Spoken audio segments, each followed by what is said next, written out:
So here we are going to make our Plumpy Pumpkin.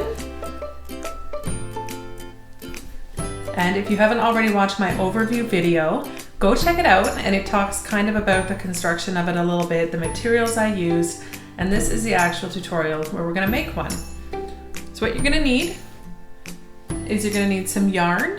I'm gonna choose out of my scraps here. I haven't taken a look yet. I've got my whole bin of scraps here. I'm gonna find whichever color I think will work best.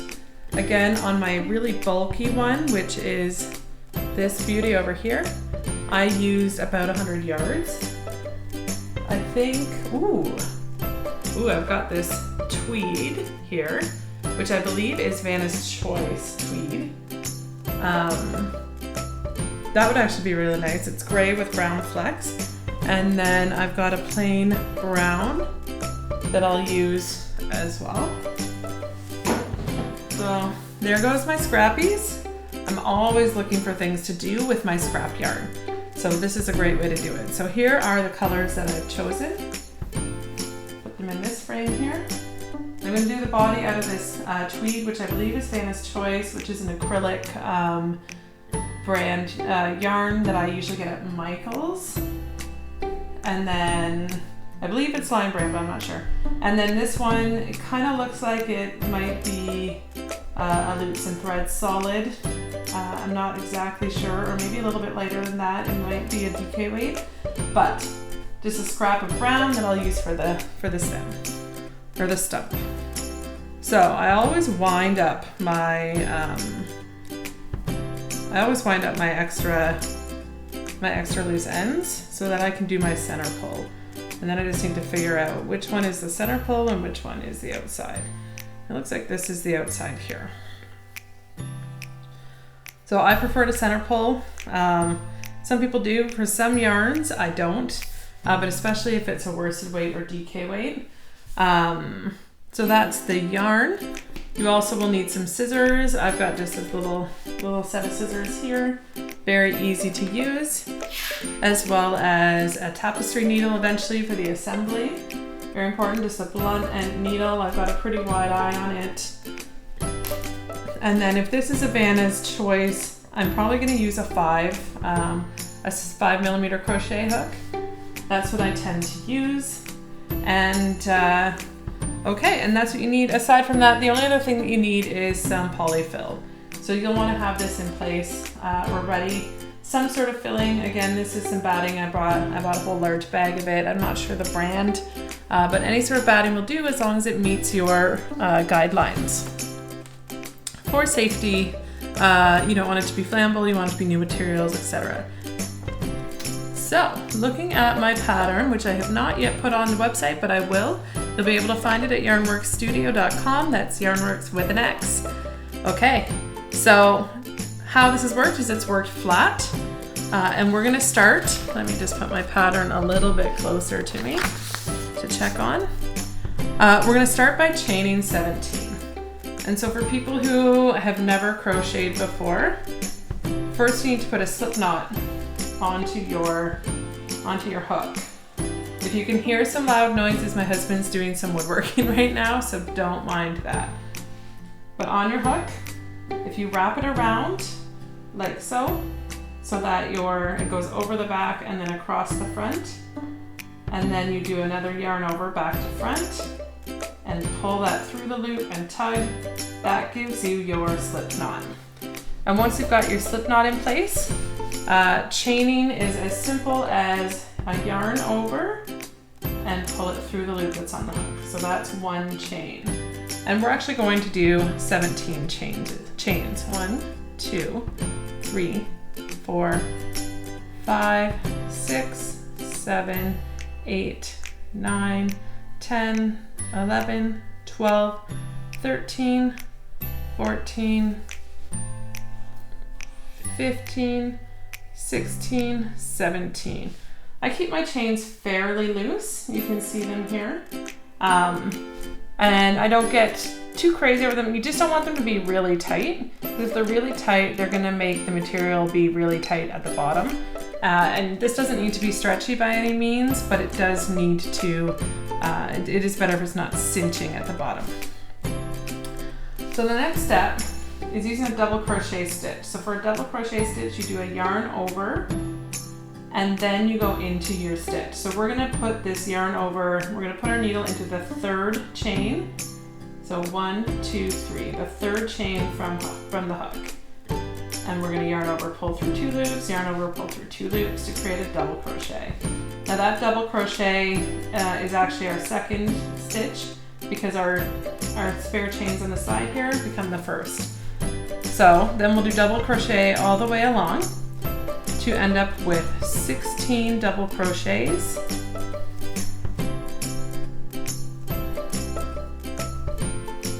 Now this may not have been the best yarn to choose to be able to show you stitch definition, just because it's tweed. So it's got a little sort of speckles and frayed materials in it, but I think it's gonna have a really cool pumpkin effect at the end. And I know I have enough because this ball is more than big enough. So what I'm doing is I'm doing my double crochets all the way across. And I'll show you the row as soon as it's done. But you should have 16 double crochets when you're completed your first row. And they should be including the double crochet that is the chains on the side. So whenever I'm doing double crochet, I count the chains on the side as a stitch. When I'm doing single crochet, I don't. And there's a good reason for that. It's really just about what you can hide and what you can't hide easily. So that's the first row. And then I turn my work so that, because you always go crochet right to left. So I turn my work so it's ready to go. The next step is going to be to chain 2, 1, 2, which will count as a double crochet. And so our next one that we put in is going to be, we're going to double crochet all the way along again. So another 16 double crochets, but this chain 2 counts as the first one. So we don't put our hook in this first V here, that's actually above another stitch below. You put it into the second one. So what I typically do is I hold my thumb on the second stitch in because that's my target to put my next double crochet in. So yarn over, I've got my thumb on there, and I go through both V's, or sorry, the whole V, both sides of the V. There you go, to get that double crochet in there. So you can see now that the chains are above that first stitch there on the first row, and then our next one's above the second one, and then we're gonna double crochet across. So let me show you that up on this view. Excellent. This is blending into my sweater a little bit, which is, my sweater is made in a Cascades 220 Indigo Frost is the color, so it's actually a bluish gray tinge, whereas this yarn here, this Vanna's Choice tweed, I'll have to look up what the exact colorway is, but it's gray with more of a flecks of brown, but it's blending in a lot with my my overall sweater, so maybe I should have thought of that, but oh well. All right, so we're coming to the end. So when you get to the end, because the chain 2 does count as a stitch, we need to put our last double crochet into the top chain of that chain 2. You can see that there.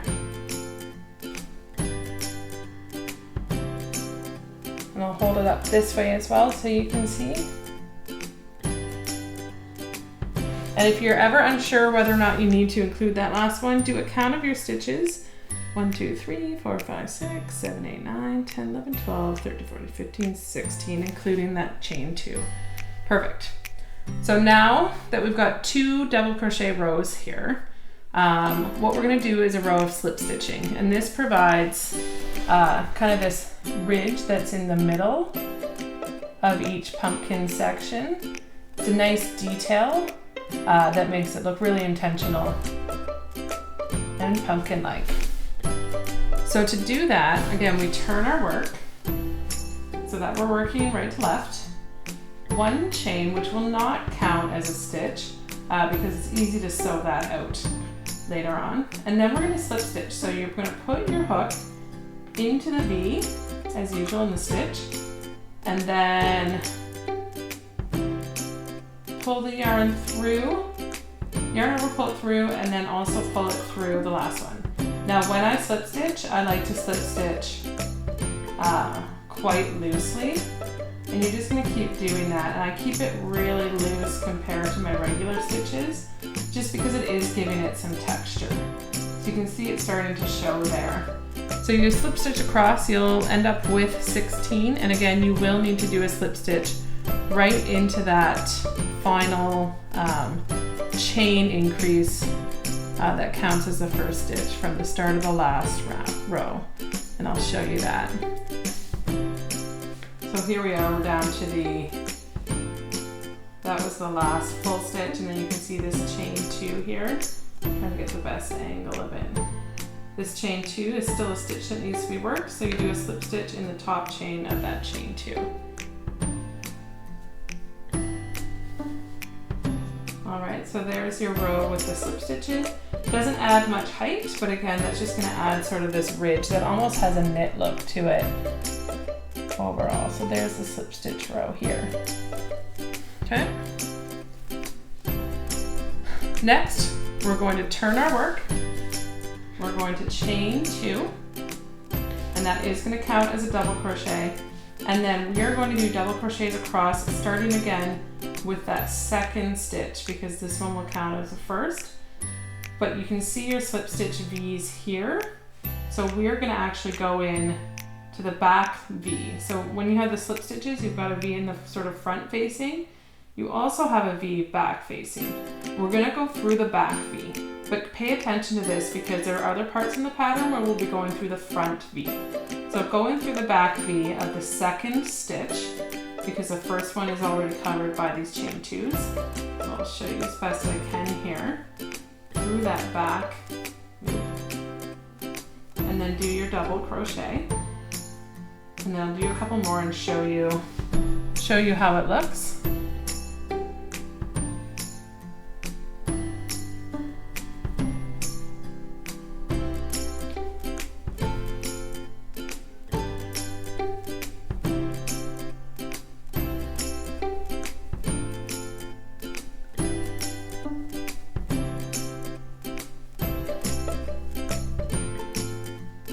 Again, there should be 16 double crochets in total across your row, including the first 2 chains as the first double crochet. So if you're counting how many stitches you have, that's what you should include in your calculation. And then what you'll find is that you'll have a very neat and tidy little ridge. Show you here, where the slip stitches have formed this ridge. That's going to help form the part of the pumpkin right here. That gives it some texture and some depth. So I'll show you up close here. So once we're at the end of the row, you can see that the slip stitches are sitting out in front, like a nice little, almost like a knit ridge. Beautiful, and then the pumpkin's gonna curve like this, giving it some texture. All right, and now we turn our work, chain 2 again, that counts as a double crochet, and then double crochet again in the second stitch from the end, because the chain 2 counts as the first one, and then double crochet along. You'll have 16 again, and I promise it's gonna get more fun after this, because this is sort of the basic setup of one of the panels. And our pumpkin has 5 panels in total. So we're gonna make one big long flat piece, and then afterwards we're gonna assemble it and stuff it so that it looks perfect. And assembly is always something that a lot of people ask me about. It can be very tricky to do, but it's very forgiving as well. So a lot of the times it's about having patience. So I'm at the end of the row here. Make sure at the end of the row that you do put a double crochet into these chain 2, because again, that counts as a stitch here and throughout whenever there's double crochet happening. So this is what the panel looks like. It forms part of the pumpkin, the fat part of each panel here.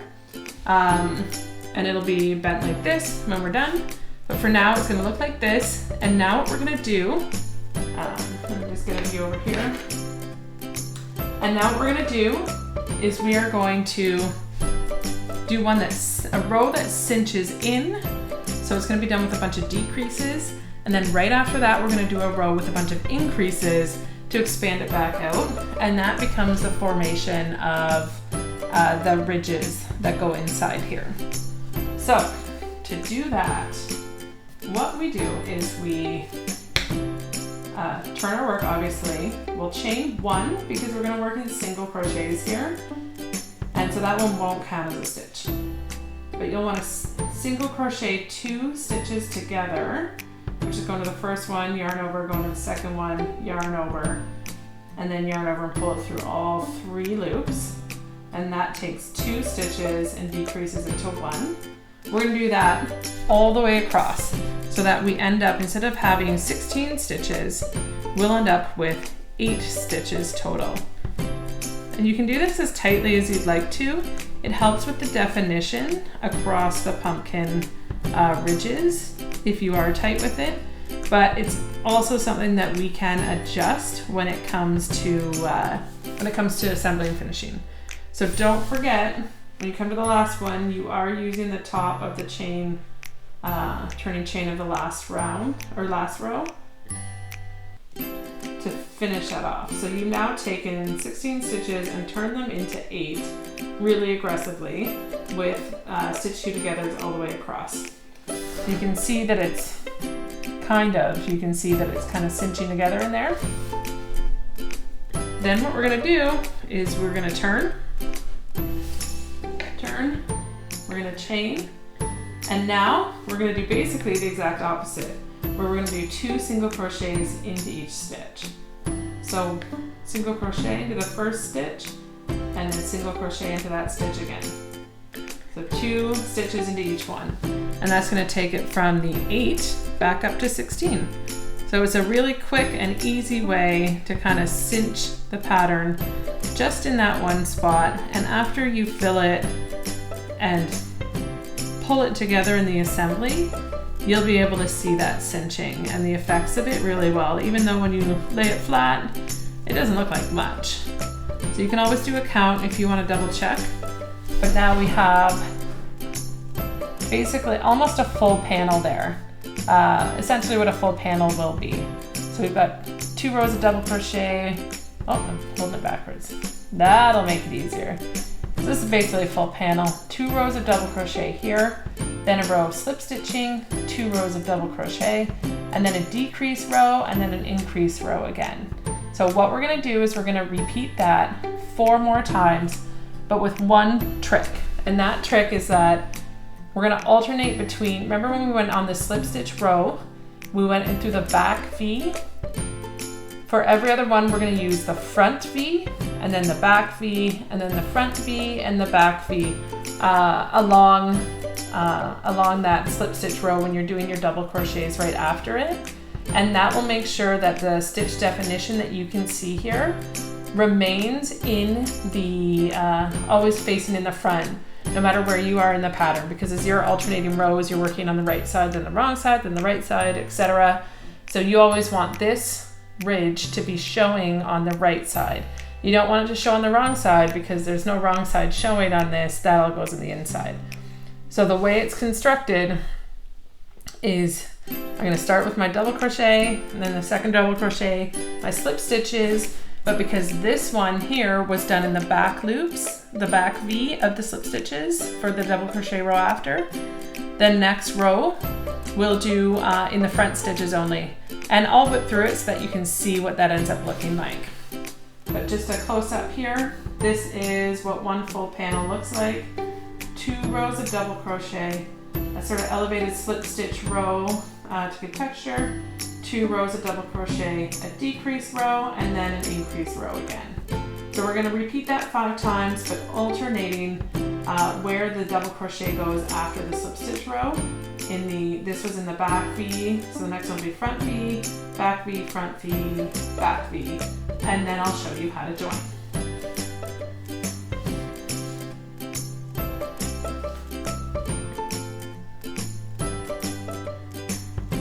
Okay, so I've got to the point where I'm going to do the second slip stitch row. So I figured I'd show you in more detail what that's going to look like when you're slip stitching, when you're double crocheting, into the front V's instead of the back V's. So I'm doing my slip stitching now across, again, always making sure that you've got your 16 stitches, so you're not missing any from the increase rows or anything, or sorry, it's from the turning rows stitches. Turning chains, thank you, my goodness. Okay, so now I've got my slip stitches here, across here, but you can see that when I turn my work, I'm not on the right side, I'm on the wrong side here because the right side has the beautiful slip stitch ridge. I'm on the wrong side. So I don't want to go in the back loops here because then it's going to make the ridge be on the wrong side. So instead I'm going to do my double crochets into the front loops, and that will make the ridge be over on this side. So I'll show you how I do it. So chain 2, which counts as a double crochet.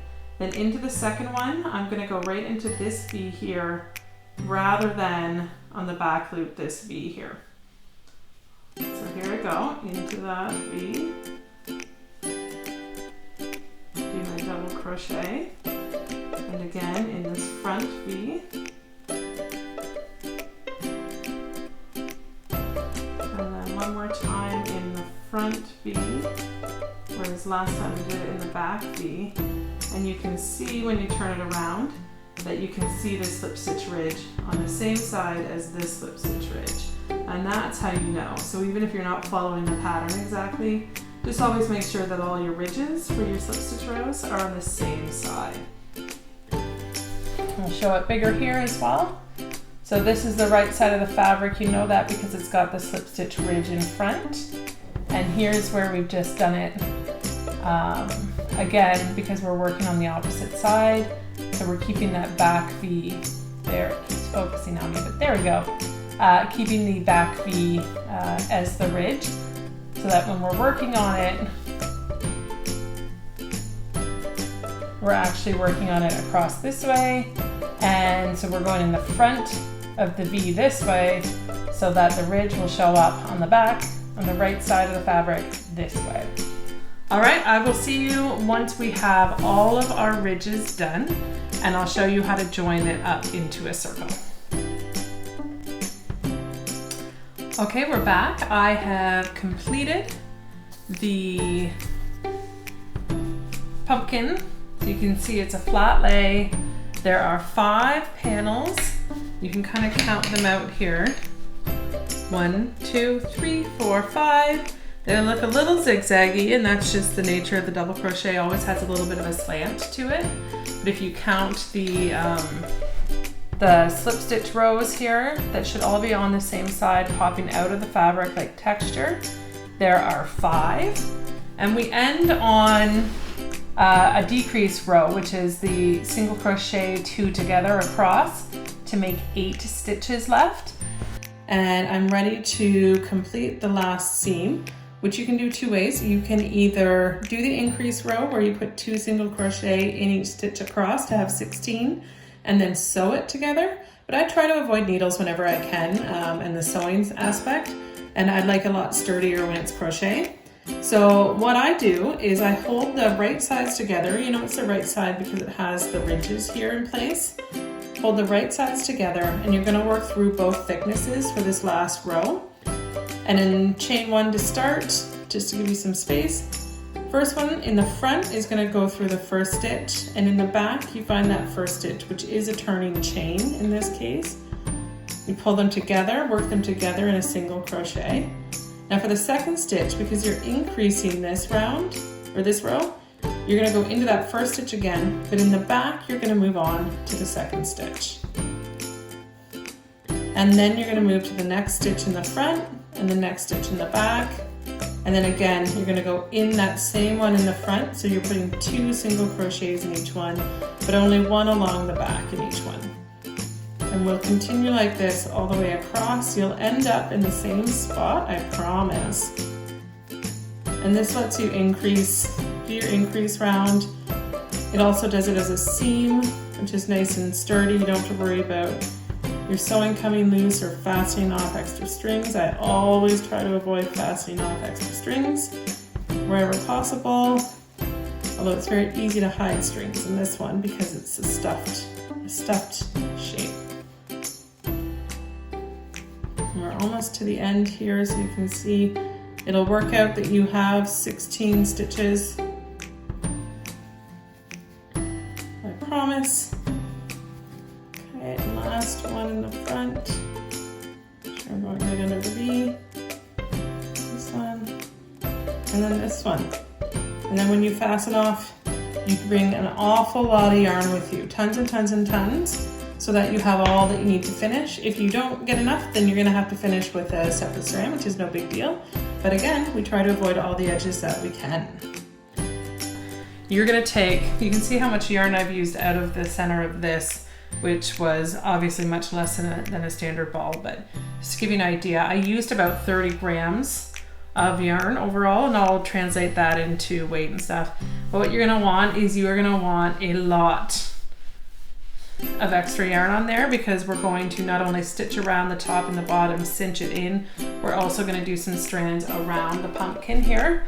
So we need enough yarn to go around the bottom, pull it, around the top, pull it, and around each of these sections here, just to add a little extra definition. You can see my strand there, which you don't have to do, but I find it gives a little more forgiving. A really long tail here, and then you'll cut it, and then your pumpkin section is complete.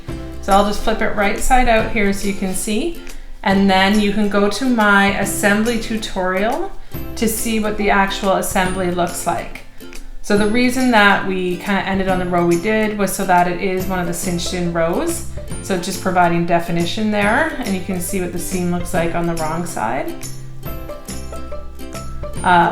But yeah, once you got it here, you are ready to go move on to my assembly video. So go find that for my Plumpy Pumpkins, and we'll see you there.